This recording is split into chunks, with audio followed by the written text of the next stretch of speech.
Hello everyone, welcome to ICT classes.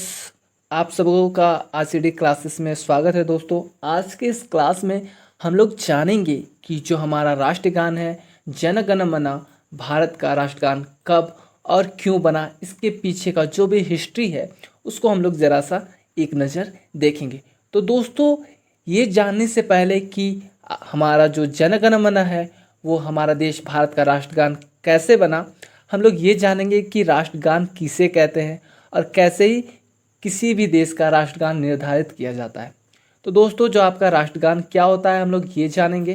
तो जो आपका राष्ट्रगान होता है एक ऐसा गाना होता है जो किसी भी देश के इतिहास, परंपरा को दर्शाता है। ये देश की एक अलग पहचान के साथ सभी देशवासियों को एकजुट भी करता है।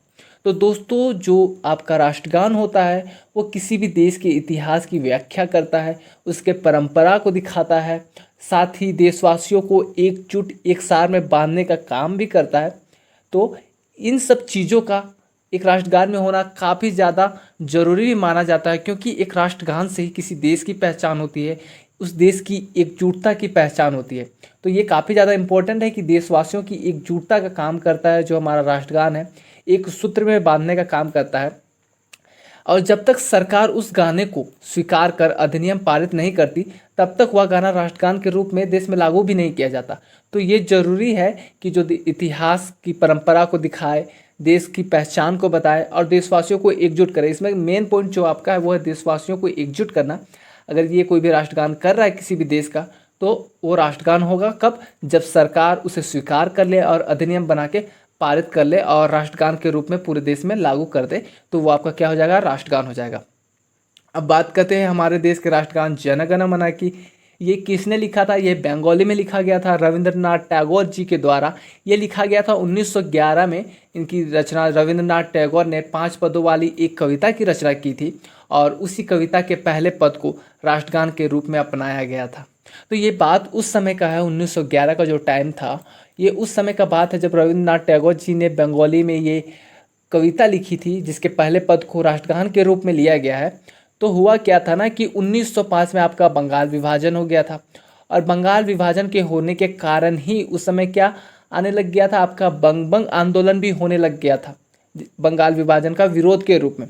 तो इससे क्या हुआ था, चूंकि आपका जो नेशनलिज्म की जो भावना थी, राष्ट्रीयता की जो भावना थी, वो आपका कब से स्टार्ट हुई, 1857 की क्रांति से ही स्टार्ट हो गई थी। लेकिन यहाँ एक अलग चिंगारी पकड़ लिया था 1905 में। तो इस समय किया क्या जा रहा था ना 1905 में कि देश को जो राजधानी उस समय कैपिटल हुआ करता था, जो भारतवर्ष का जो कैपिटल था वो आपका बंगाल हुआ करता था, उसे दिल्ली शिफ्ट किया जा रहा था। और इसी क्रम में क्या लिखा गया था, रविंद्रनाथ टैगोर जी के द्वारा बंगाली में हमारा देश का जो राष्ट्रगान है वो लिखा गया था। भारत का जो राष्ट्रगान है वो बंगाली भाषा में लिखी गई थी।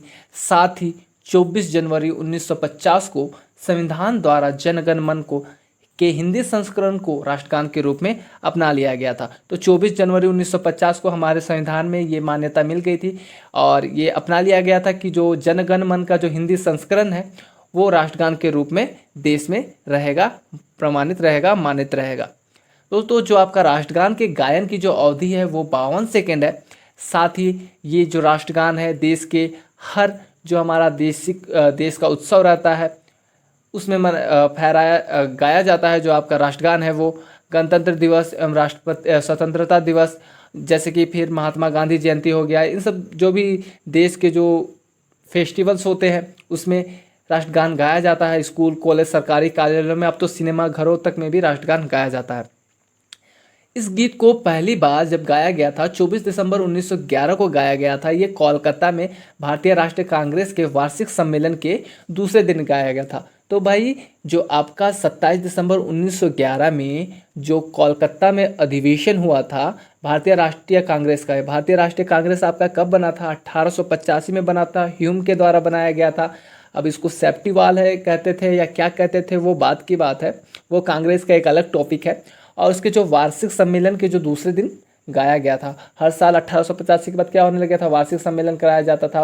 और वैसे कांग्रेस की स्थापना क्यों की गई थी, कांग्रेस की स्थापना इसलिए की गई थी ताकि जो देश में पनप रहा जो आपका विरोध था, जो नेशनलिज्म की भावना थी, जो कुछ बिंदुएं ऐसी थी जो लोग सरकार तक पहुंचाना चाहते थे, तो उन सबको एक संगठन मिल गया था, कांग्रेस, भारतीय राष्ट्रीय कांग्रेस, जिसके द्वारा उन सब बातों को सरकार तक पहुंचाया जाता था।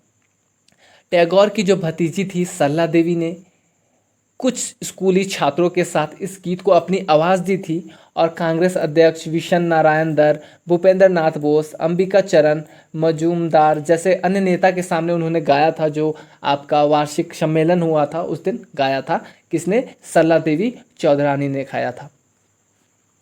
अब जानते हैं जनगण मन राष्ट्रगान बनाने के पीछे का कारण क्या था। जैसा मैंने आपको बताया कि जो आपका 1905 में हो गया था बंगाल विभाजन, जिसके कारण वहाँ पर बंगाल में सबसे ज़्यादा क्रांतिकारी भी थे और वहीं से चिंगारियाँ भी निकल रही थी, बंगभंग विद्रोह हो रहा था और साथ ही अंग्रेज़ों को ये प्रतीत होने लगा कि अब यहाँ से एडमिनिस्ट्रेशन का काम करना थोड़ा सा मुश्किल हो सकता है। तो उन्होंने क्या किया, जो भारत का जो कैपिटल है वो आपका कोलकाता से शिफ्ट करके कहाँ ले आया, दिल्ली लाया। कोलकाता से शिफ्ट करके उन्होंने दिल्ली लाना चाहा और जैसे ही कोलकाता से शिफ्ट होकर दिल्ली जो कैपिटल है वो लाया गया, उसी समय इंग्लैंड के राजा जॉर्ज पंचम को भारत में आगमन किया गया। और ये माना जाता है कि जब जॉर्ज पंचम भारत में आ रहे थे उसी समय रविंद्रनाथ टैगोर जी को उनके स्वागत में एक गीत लिखने को कहा गया था और वही कविता उन्होंने लिखी थी जिसमें राष्ट्रगान भी लिखा था। आज हम राष्ट्रगान को जिस लय में गाते हैं उसे आंध्र प्रदेश के एक छोटे से जिले के मदन पिल्ले ने संगीतबद्ध किया था। मशहूर कवि जेम्स कजिन की पत्नी मार्गरेट, जो कि बेसन थियोसॉफिकल कॉलेज की प्राचार्य थी, ने इसका अंग्रेजी में अनुवाद किया था। तो जो इसका संगीत में जिस लय में हम लोग गाते हैं वो किसने दिया था, जो इसका कंपोजिशन कौन किया था, मदन पिल्ले जी ने किया था। वो कहाँ के हैं, वो आंध्र प्रदेश के हैं। साथ ही जो उसके मशहूर कवि कौन है, जेम्स कजिन की जो पत्नी थी मार्गरेट जी, जो कि एक थियोसॉफिकल कॉलेज की प्राचार्य थी, उन्होंने इसका अंग्रेजी में इसका अनुवाद किया था।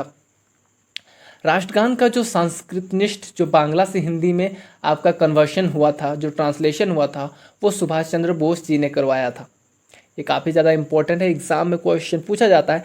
साथ ही कैप्टन आबिद अली ने इसका हिंदी में अनुवाद किया था और कैप्टन राम सिंह ने इसे संगीतबद्ध किया था, इसका कंपोजिशन किया था। अगर हम लोग इसकी बात करें कि जो हमारा जो नेशनल एंथम है, कई बार होता क्या है, इसका डिसऑनर किया जाता है, साथ ही इसकी अवहेलना की जाती है और कुछ ऐसे काम किए जाते हैं जो इसकी ऑनर को प्रभावित करता है, इसका इंसल्ट करता है। तो इसके लिए आपका एक्ट आया था, preservation of insult to national honour act 1971 section 3 के अंदर ये कहा गया है कि अगर कोई भी व्यक्ति, भारतीय व्यक्ति, अगर उस नेशनल एंथम का इंसल्ट करता है तो उसके खिलाफ कार्रवाई की जाएगी। अब बात करें अमार सोनर बांग्ला की, ये भी जो आपका राष्ट्रगान है, ये आपका बांग्ला का राष्ट्रगान है और ये लिखा था किसने, ये भी लिखा था रविंद्रनाथ टैगोर जी ने लिखा गया था।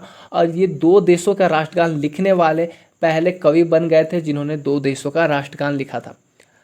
हेत विलहेल्मस दुनिया का सबसे पुराना डच का राष्ट्रगान है। सबसे पहले जो राष्ट्रगान बना था वो था हेत विलहेल्मस, जो कि डच का है। ये कब बना था, 1574 ईस्वी में बना था।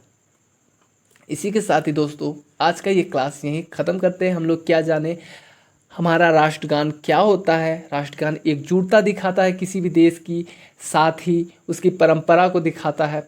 और मेन इसमें क्या था कि जो आपका एकजुटता दिखाता है वो काफ़ी ज़्यादा मैटर करता है किसी भी देश के लिए, कि उसका राष्ट्रगान उसकी पहचान बता रहा है, उसकी परंपरा को दर्शा रहा है, उसमें एकजुटता दिखा रहा है। साथ ही वो कब कानून में आता है, जब तक सरकार उसको कानून में ना डाल दे तब तक वो राष्ट्रगान नहीं बनता है। और जनगण मन की बात करें तो 1911 में रविंद्रनाथ टैगोर ने 5 पदों वाली एक कविता की रचना की थी।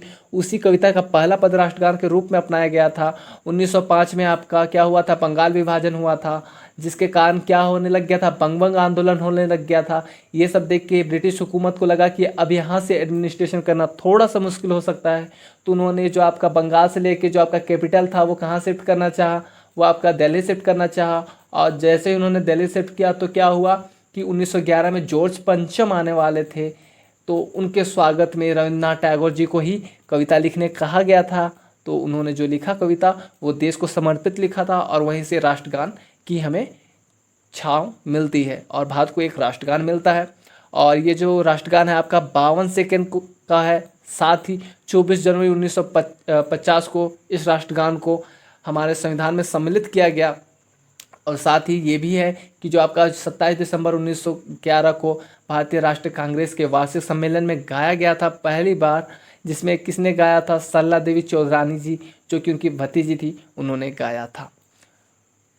दोस्तों आज का ये क्लास हम लोग अब यहीं पे ख़त्म करते हैं। मुझे लगता है कि आप लोगों को इससे रिलेटेड सारी जानकारी मैंने दे दी है, और भी कुछ चीज़ें अगर बाकी रही होंगी तो उसको हम लोग नेक्स्ट क्लास में कर लेंगे। So guys, bye bye, have a nice day.